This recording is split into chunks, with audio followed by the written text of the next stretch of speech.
right there. So I was born in 1958, and it was a great time to be formed by music.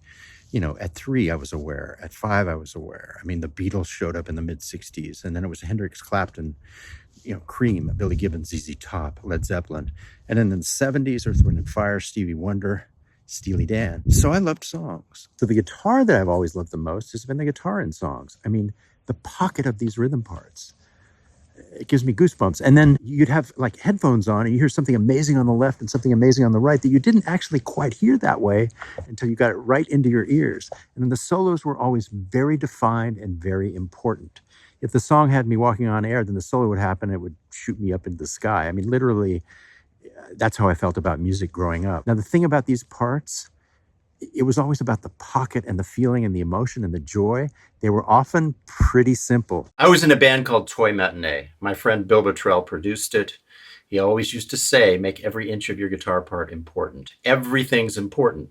Subsequently, he hired me to play on the bridge of Michael Jackson's Black or White. Bill had already done a very simple and very important part on that song. He invented it, and he played it. At the beginning of this video, it was much more of a challenge in a way, and much more important in a way, for me to do this.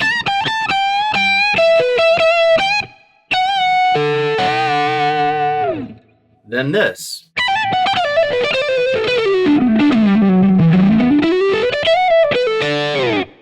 I can do the fast stuff almost without thinking, but the simpler, slower stuff often seems to have more meaning and provide more of an emotional charge, especially in the studio. As a studio musician, people always want the simplest, best parts. They want the great idea, the signature, the hook. If I'm trying to keep everything simple, strong, and important and come up with signature rhythm guitar parts, I think the same strategy and approach can work really well for soloing. When it comes to guitar solos, I like to hear melody, the occasional burst of speed, and raw emotion. A guitar player today who does this very well is Chris Buck. A reminder before we listen, if you want to support this channel, click the link below and check out the online masterclass.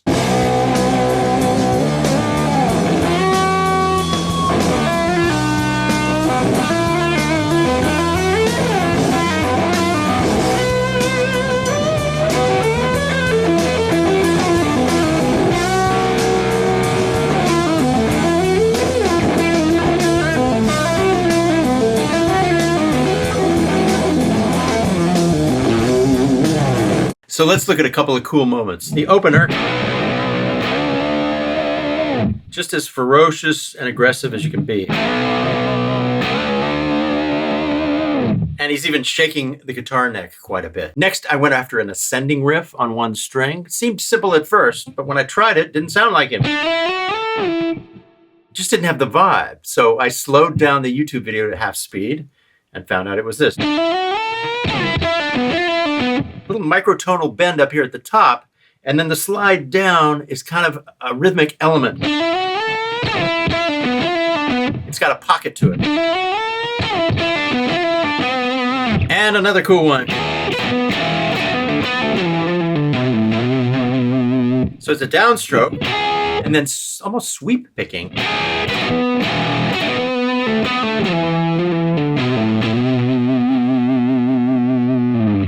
And when you watch his hands on the close-up, there's a lot of showmanship in everything he's doing. It'd be great to see his hands on a big screen at a big concert someday. Maybe we'll get to.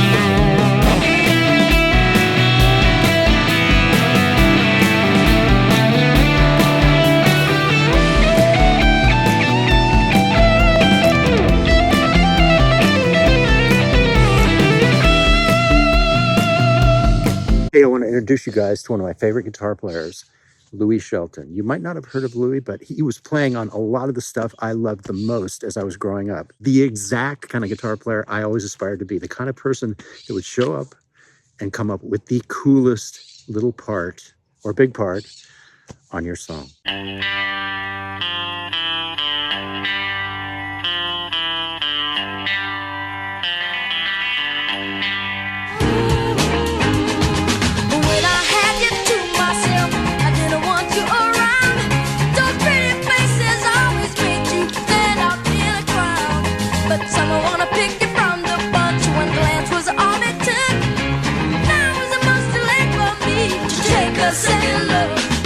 On the Monkees song, they said, we need a Beatles part right here, right now for that intro. And Louie came up with that part instantly. He invented it right there on the spot.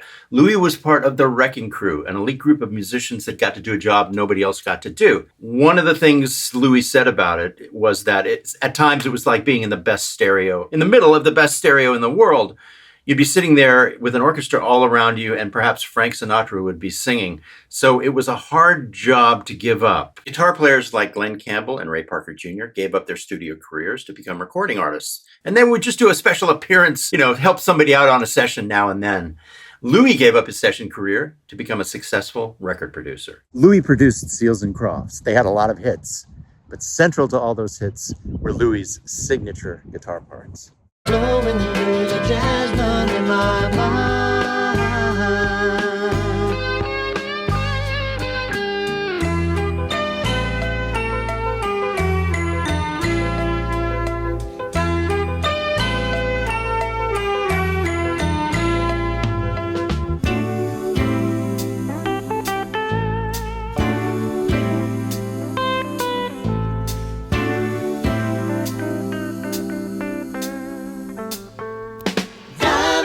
Now, one of the greatest, most important moments in Louie's career was when he did a first take solo in the studio spontaneously on Lionel Richie's Hello. Let's watch him play that solo.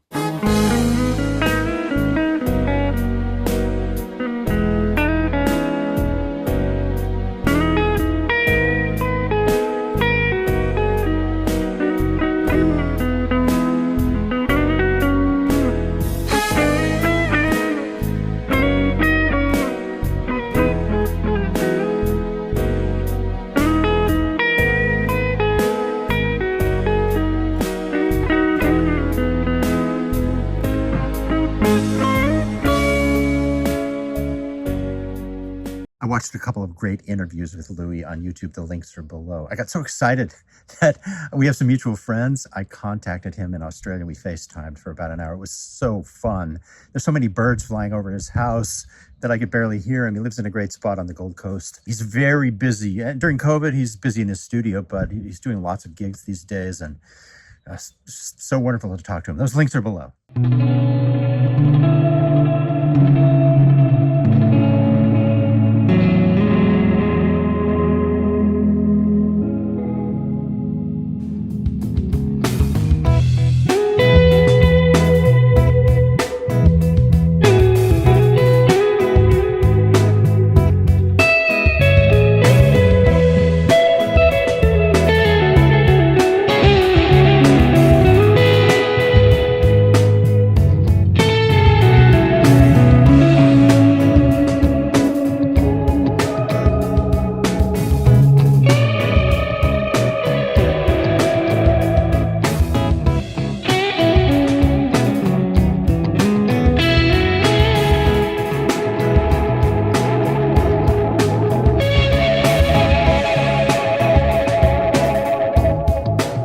So the other day, Erica at Universal Audio said, hey, can I send you some pedals? We're about to launch these things. And I said, oh, okay, great.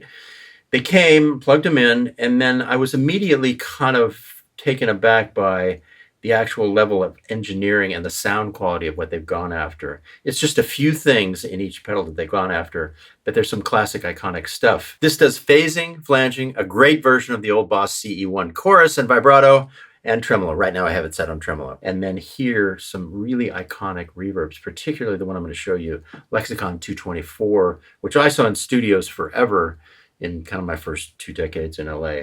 And then this has tape echo modelers in it. You can age the tape. You can decide if you want your Echoplex tape to be old or new. And you can even hear where the splice in the tape is. Vintage King has 3 very good demos on these pedals. I'll leave you the links below. I used the reverb at the beginning of this YouTube video, just behind the solo for a little touch of wetness. I'm going to try a really wet sound right now, and then I'm going to show you an iPhone video I did the other night where I got some stuff spontaneously that I just didn't expect.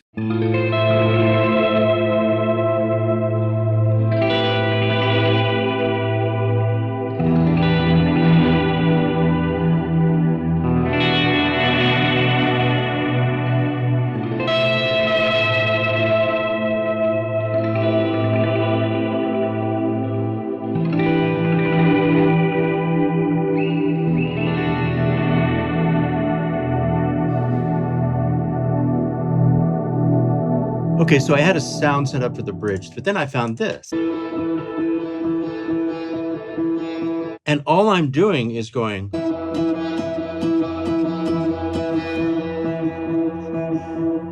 Oh, it's amazing. Okay, so let me unsolo it and show you how this works in the song.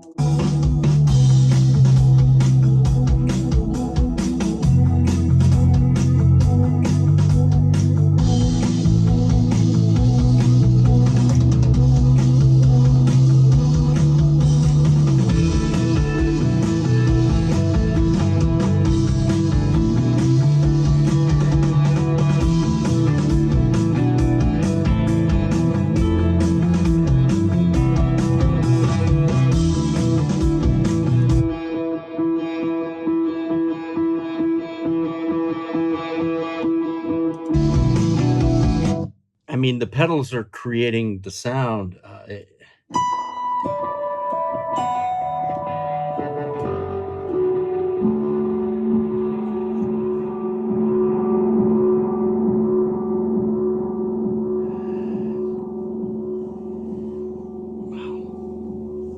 Why would I ever stop making sounds like this?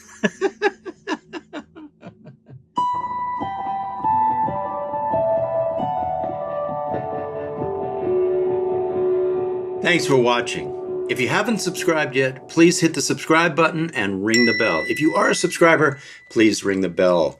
It lets us let you know every time a new video is released. You can also support us by clicking the link below for the online masterclass. As I always say, we're up to over 100 hours of lessons and content, over 1,000 videos. There's a 14-day free trial. Take your time, take a long look. We'd love to have you join us.